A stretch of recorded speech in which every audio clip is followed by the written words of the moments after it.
Welcome to episode 2 of the Speakeasy, where we help you to feel calm and confident in any speaking situation. I'm Kate Gilbert.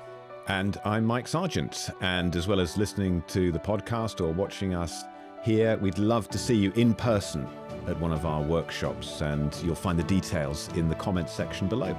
Well, today, Kate, we are going to talk about the sometimes difficult question of body language. So I hope you're sitting comfortably, feeling balanced, walking normally. Yeah. This is a minefield. How to stand, how to sit, how to move, what to do with your hands. So many questions that people really struggle with and worry about when it comes to public speaking. Let's break it down then. Let's start with, how much space should we even try to take up on the stage? Oh my goodness. I mean, we as many people as humans don't want to take up space because we're conditioned in that way, because sometimes we live in big families, we live in communities, wherever.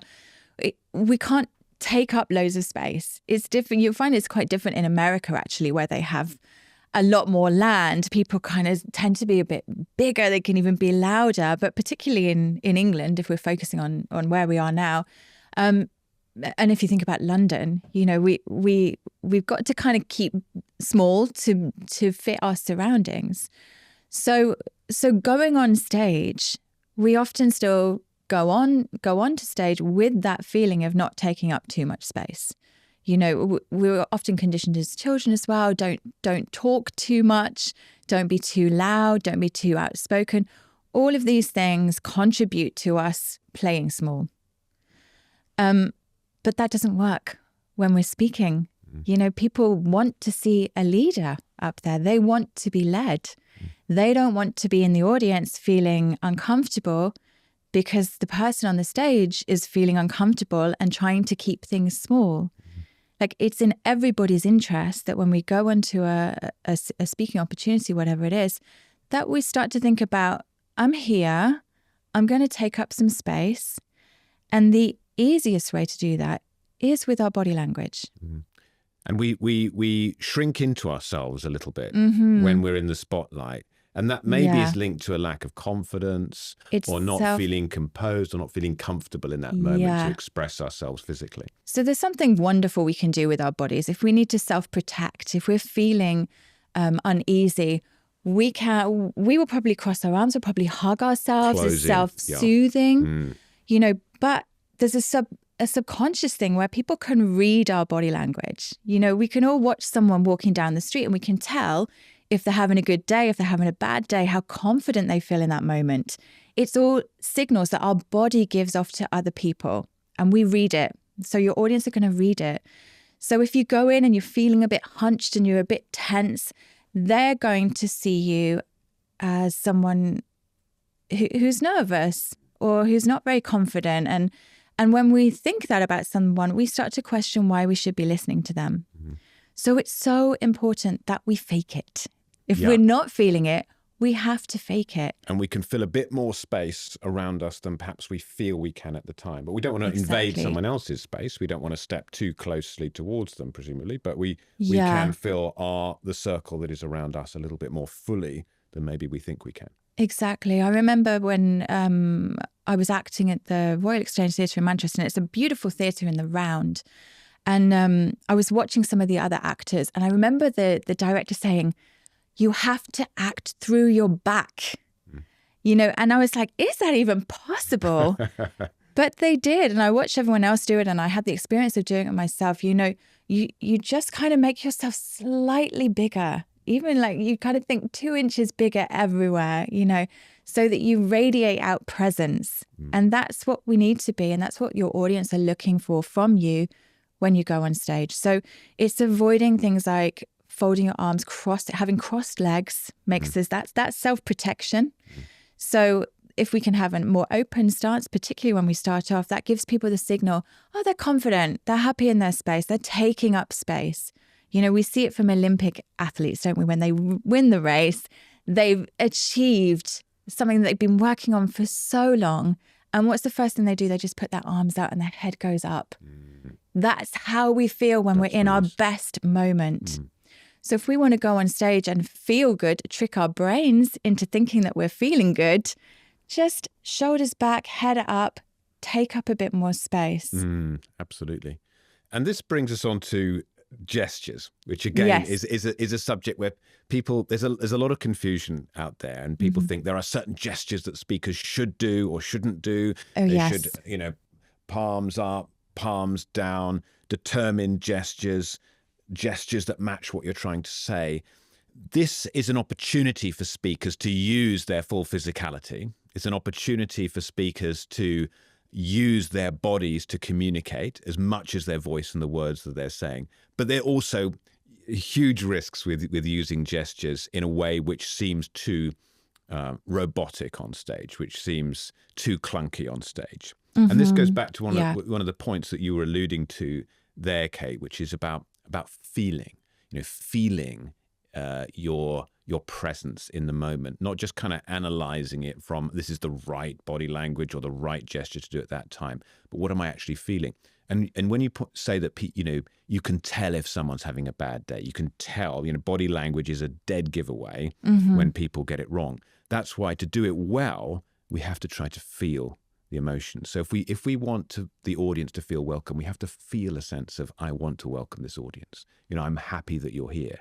If we want the audience to feel like this is a serious message that we need to deliver, then we need to get into that emotional tone, and our body language will then follow it if we allow our hands and the rest of our physicality to do what it's supposed to do. So for me, body language and gesture is a lot to do with just finding the freedom in your body to follow your emotions. Yeah. And when we see body language which goes wrong, it's often that the gesture seems to happen slightly ahead of the word, or it happens in a way where the speaker thinks, now is the time to do that particular gesture or make that particular move, rather than just feeling in the moment and then the hands free of expression. I remember I was in a coffee shop a couple of months ago, and I saw two women who were just naturally interacting and telling each other stories. And the hand gestures were brilliant, expressive. The body language was amazing. You saw them all telling stories using their whole body. Yeah. And they wouldn't have realized they were doing that, but because they were relaxed, I suspect, That's in the company the thing. of a friend, we do use natural body language, and that's what we're trying to get on the stage. Yeah, and when we're tense, or we feel like we're trying to artificially create something, then we don't naturally do it. But you're absolutely right. If someone said to you, just go up there and tell a story, tell your favorite story in the most relaxed, be you. Be you. Don't try to be someone else or be a certain way. Just be you and tell that story. You would naturally use your hands and your gestures. And what's great about that is that a lot of your audience are going to be visual learners. So, like we pick up on clues about how people feel from how they move across the space, we also get visual pictures from people's gestures. So when we're telling a story about, a red bus moving down the street, and we've got a gesture that goes along that, people can then kind of picture those things a lot easier. And also differentiate between things, different gestures for different topics that you're talking about, especially if what you're talking about is quite tricky language or quite difficult concepts. That's when gestures are really going to help to support the visual learners really understand what it is that you're saying. So I try to move away from manufactured gestures like, people say don't point. I think that goes across most cultures. Don't use the pointing gesture.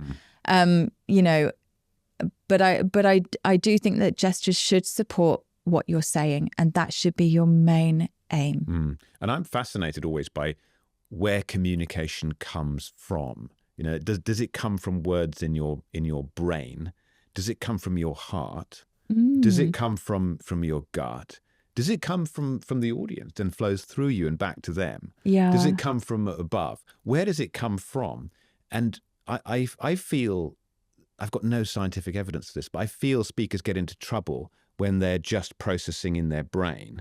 Yeah. And they're not allowing their emotion, their heart, their connection to the audience to drive the communication. And that means when you allow that, you realize that the words that come out of your mouth are just one way in which communication is emerging from you as an individual. And it's also emerging in your expression in your face, in your voice, and the voice comes from deep down as well as in your throat and in your mouth. And it comes through your hands. So all of these things are coming from some origin, which may not be the words in your brain. May not be. Our bodies are our tool. They're an instrument, if you think of it like that. And with the instrument, you have to fine tune it. So the more you can do a warm up and get yourself relaxed, the more expressive you're going to be in front of people, for sure. If you're tense, like we said, your face is going to tense up. That doesn't allow for the intricate expressions that happen in our faces that people read.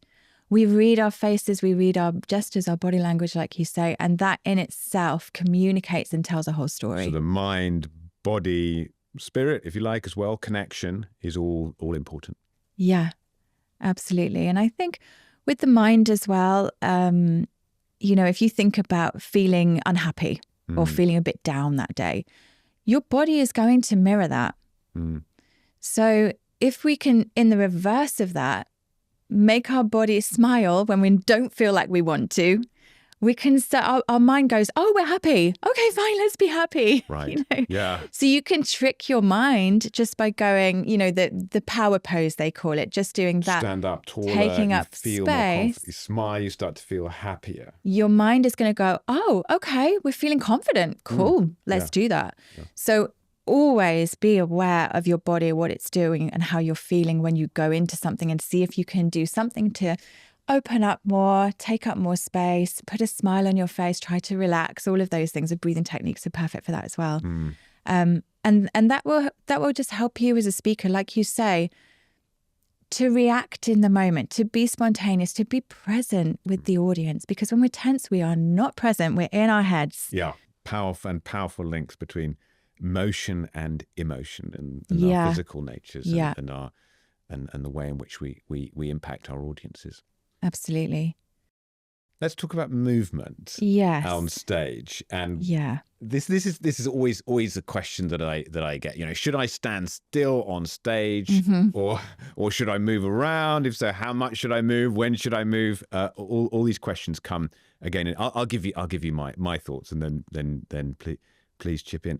I mean, I think it's quite personal, this stuff. So I think, of course, you can deliver a very powerful speech, absolutely rooted to the stage, feet planted, and find a strong, deep connection with the audience. And there your presence can come from your stillness and from the fact you don't need to move.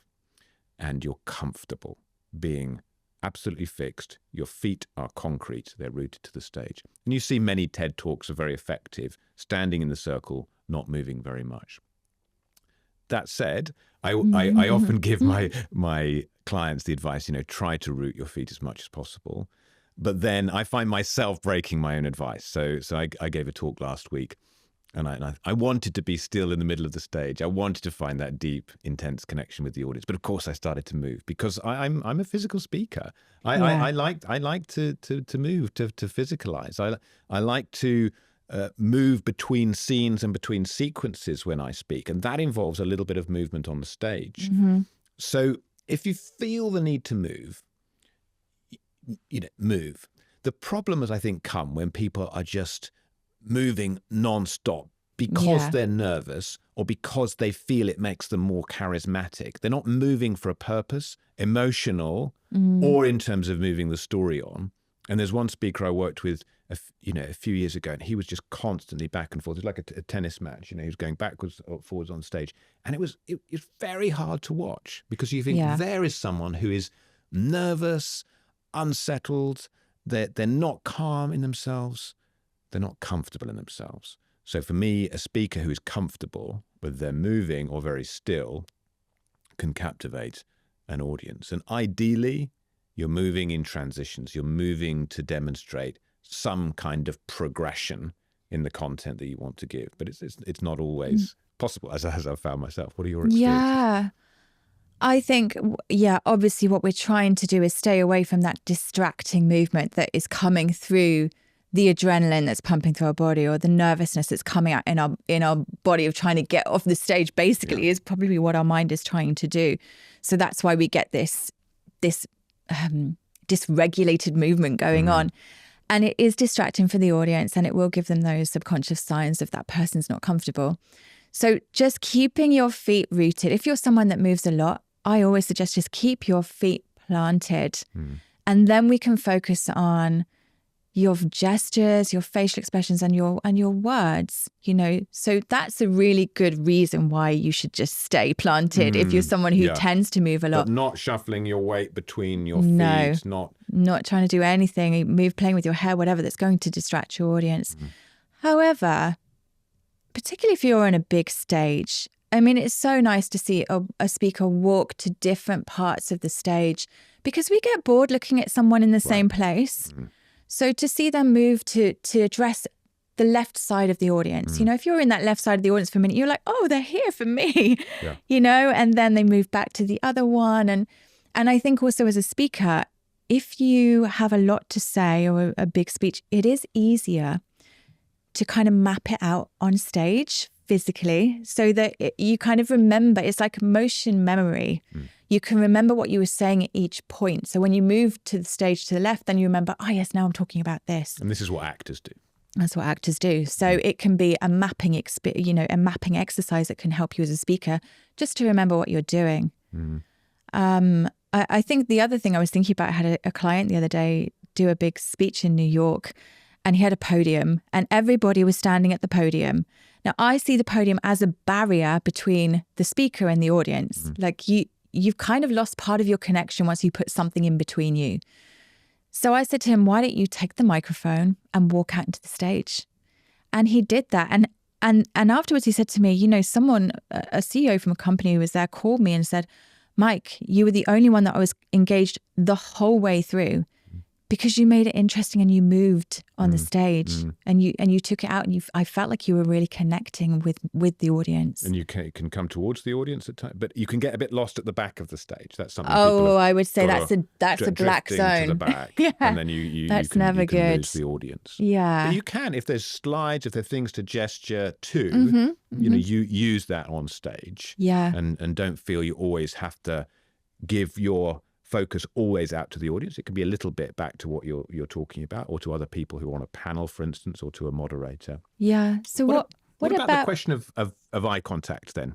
Oh, okay. Eye contact. Quickly talk oh about my eye goodness, contact. I could talk about eye contact for a long time. Actually, when I first started teaching public speaking, I was in a school. I was in a school for 3 years, and I do this exercise with them where I'd say, okay, someone stands in the middle, and you just make eye contact with everybody and tell a story about your weekend. And they couldn't do it. No. They were like, oh my God, this is so uncomfortable. Oh my God, this feels so horrible. And with practice, they got used to it and then they started to be fine with it. Our eyes are the windows to our soul. That's what they are. They're so expressive. Particularly in acting, you don't have to say anything. There are some parts of the script where there's no words, but the dog has died. It's just in the face. It's just through the eyes. Or, you're flirting with someone. It's through the eyes. There's so much communication that happens through the eyes. And that's what people kind of tend to forget. They think it's about the words that we're saying. There is a lot that happens just in that connection with the eyes. So it's super important that you make that connection with the audience. And I don't know, you've probably heard this one, Mike. I hear this all the time. Someone says to me, oh, I was told just to look above the audience. No. Bad idea. You're absolutely robbing the audience of connection, of connecting to you. Years ago, I was doing a self-development course and there was about 200 people in the room. We had to do this exercise with an absolute perfect stranger. We had to stand about 2 feet away from them and just look at their eyes. We were not allowed to talk and we weren't allowed to cut eye contact. I think it was for 3 minutes. It's a long time. And it's a long time. And in that, I experienced vulnerability. First of all, it was like, oh my God, what are they thinking of me? Oh my God, this is so uncomfortable. This feels awful. And then I got used to it. We both kind of calmed. We both kind of grounded in that moment of just this eye contact. And then something really beautiful happened. I kind of felt really seen. And I felt like I was seeing the other person truly as well. And there was some really grounded experience that happened in that. And I remember afterwards, after the time the buzzer had gone, I looked around and everyone was hugging. Wow. And it's a room full of 200 strangers hugging just because they had connected and been seen on a deep level. It makes you think that connection is quite rare. It's quite rare. And I think part of the fear that we have is to be seen. You know, often in childhood, we're told we don't want to be, we don't want to see you, go to bed, We have all these attachments to the idea of truly being seen. So when we go on stage, it can feel really uncomfortable. It can feel really vulnerable. But it's one of the most powerful things you can do. You hear different advice though. Some people say just pick one person in the audience, talk to them. Some people say just look around the different sections of the audience and make sure you give each of them a little bit of focus and attention. Yeah. What's your preferred method? Yeah, it makes me laugh because I was doing a workshop with some university students the other day, and I was demonstrating looking at just one person for too long. And then I said to the young man, I said, how did it make you feel? He said, Miss, I feel like you're hitting on me. I was like, oh no, that wasn't the idea. But it's too intense. Like you cannot pick one person out and just focus on them. You've got to spend some time with them and then share that. Just share the eye contact with the audience as much as you can. And the other thing I told you I would talk a lot about eye contact. It's a big one for me. But I was doing a training session and I was talking about eye contact, and I suddenly started looking anywhere but at them. So I was looking at the ceiling, I was looking at my watch, I was looking down, I was avoiding eye contact. And I hadn't told them I was doing that. But when I looked back, I had lost 40% of the room and they were 100% engaged. So it's a really good experiment just to prove that when we don't make eye contact, people will zone out. They'll think we're not interested in them. So it may feel uncomfortable, but it's the absolute number one. Definitely make eye contact with your audience. Critical. Finally, yes. let's talk about sitting. Sitting, yes. Sitting. So there's so many things, Mike. There's panel talks, there's podcasts. Yeah. There's many. What's your advice? Well, sitting is surprisingly complicated. We think it's easy and straightforward, but it's really not. So, how do we sit when we're on stage? I think it depends is probably not a satisfactory answer, but it's the true answer. So, if we're in reflective kind of receiving mode, yes, it might be okay to sit back. It might be okay to cross your legs a little bit. It might be okay to adopt that kind of fireside posture. And if we're reflecting, if we're thinking about, the stories we've heard through the ages, and it's that genuine sort of by the fire chat, then I think you can sit back. I went to this event a couple of weeks ago. It was a business event, and almost all of the speakers were cross-legged, sitting a little bit back in the chair, reflective. And the conversation had the air of some just kind of university common room discussion. And there was one speaker, though. He sat forward on his chair. So he came to the front of his chair, and he sat right on the edge of his chair like this. And he had much more energy and drive about what he said. And I thought, wow, this guy is here to make some points. This guy is here to energize the room. This guy has something to say. So I thought, wow, that's great body language. So and then I checked with other people who were also watching the event. I said, what do you think about that speaker? He was really charismatic, wasn't he?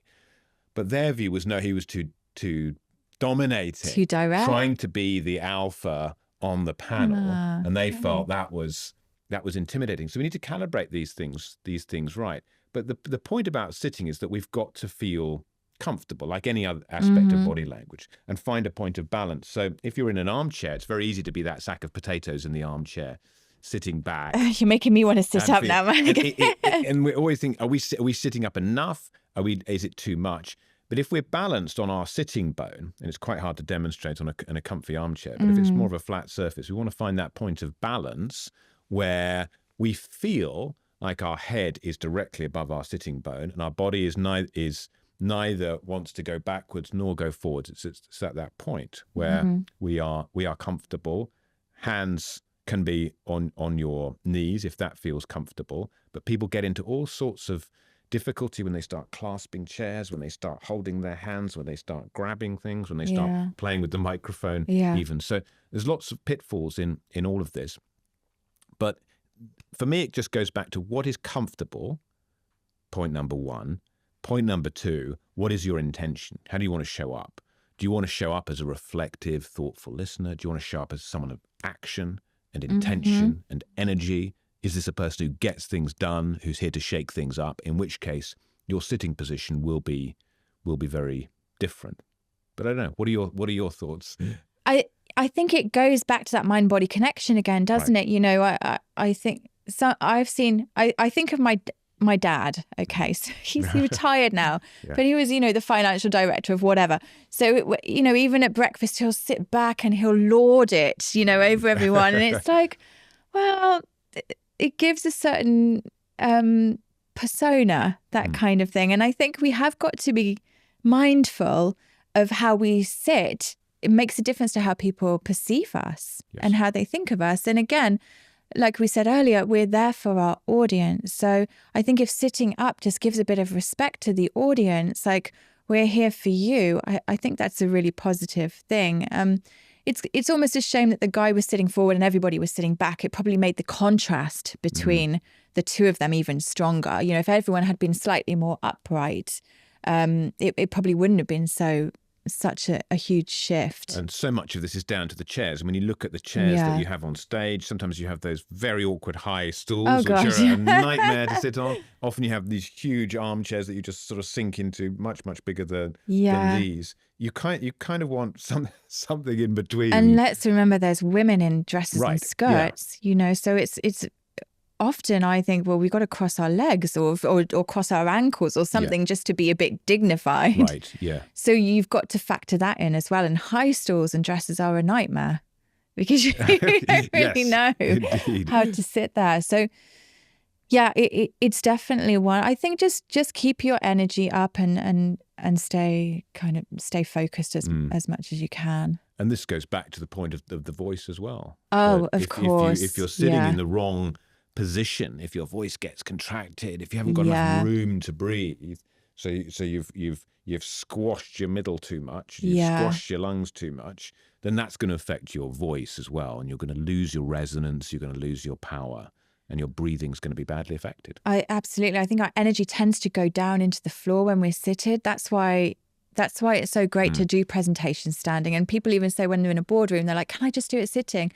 It's like, yeah, sometimes it's a nice casual. It depends on your audience and who's in there. But sometimes standing up or pitches as well. Right. Some people want to do pitches sitting because they feel more comfortable. But sometimes I say, just stand up because you will come across better. Like, you know, like you say, our breathing apparatus we don't want kinks in that line because it's going to stop the airflow and that affects how our voice comes out. So, and it just shows you're a leader. You're here to do something. You're standing up. You're engaged. You're energized. And I say to people, you know, it's similar. If there's more than 4 people in the room, maybe you want to stand up. Maybe you want to treat this as an actual presentation and give those 4 people the sense that they are an audience. Absolutely. And you're here to communicate with them in a more intentional way than just we're here to have a meandering conversation. Yeah. I always say, you know, when you're a speaker, you're the host of the party. Right. So set the temperature. Set the tone. Of how you want it to go. Absolutely. Yeah. Good. Well, I think that brings us to the end of this discussion today. So thank you very much for listening and watching. And again, if you want to join one of our live in-person workshops, we'd love to see you there, and you'll find the details in the notes below. Thank you very much. Thank you.